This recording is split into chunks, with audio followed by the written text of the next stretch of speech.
This is Hidden Killers Week in Review. A look back at the most prolific stories of the week. This is the Hidden Killers podcast with Tony Brueski. Featuring defense attorney, Hidden Killers daily contributor, and host of the Defense Diaries podcast, Bob Motta. Chad Daybell, he gets to keep his attorneys, unlike some other cases where the attorneys have been coming and going. The judge specifically saying in this case, guess what? He ain't going anywhere. And we'll be representing him as the case progresses. 3 months away, a little bit less than 3 months away right now, actually, before Chad Daybell actually gets to trial. This is obviously a case that if you watch the Daybell trial, the first Daybell trial of his wife, Lori, it was pretty open and shut. Not much of a defense even brought to that courtroom.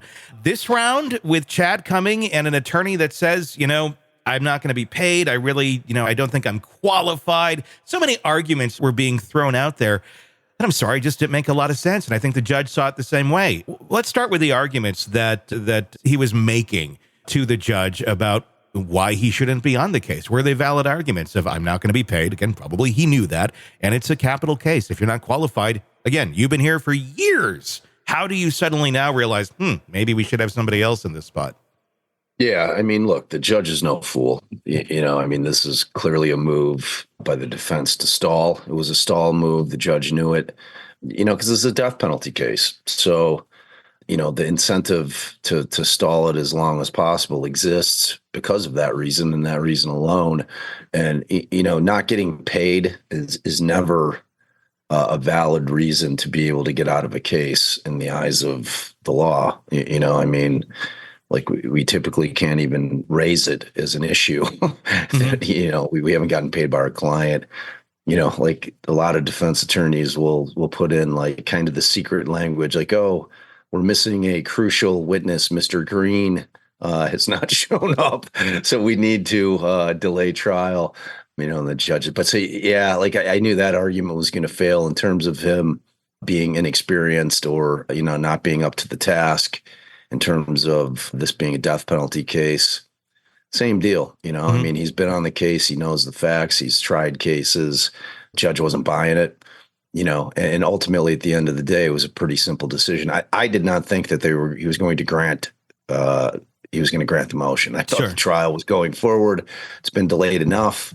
So I was not surprised at all by the decision. Does this create, though, here's what I'm wondering. Is this like a really kind of creative long play that John Pryor is attempting here for his client? Is John kind of throwing himself on the sword here publicly so that once Chad Daybell is convicted, because I'm sure he knows in his right mind, Chad Daybell will be convicted of this crime. Yeah. But will he die? Is this, look, we don't really have any other options here. There's not going to be a plea deal. There's not going to be this. There's not going to be that. The only way to prevent you from dying is some sort of an appellate issue later of maybe not getting a new trial, but maybe looked at going, well, look, even the attorney said they weren't qualified.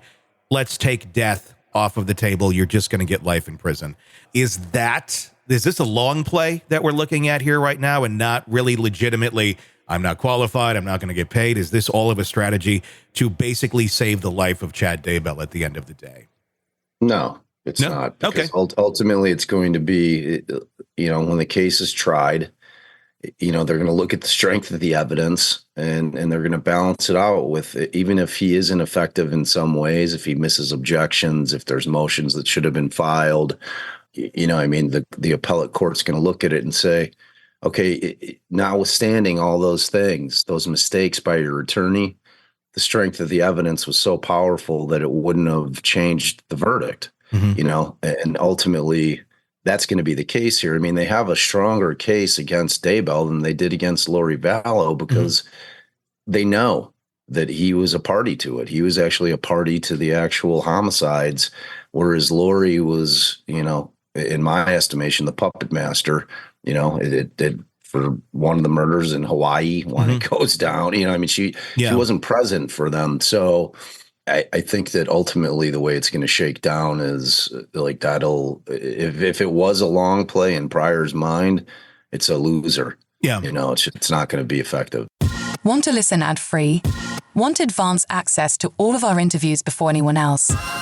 Become a True Crime Today Premium Plus subscriber on Apple Podcasts. You get every episode commercial-free. So you can binge on true crime Until you can binge no more. Search True Crime Today Premium Plus on Apple Podcasts now, or go to our podcast page and sign up now. More of the Hidden Killers podcast next.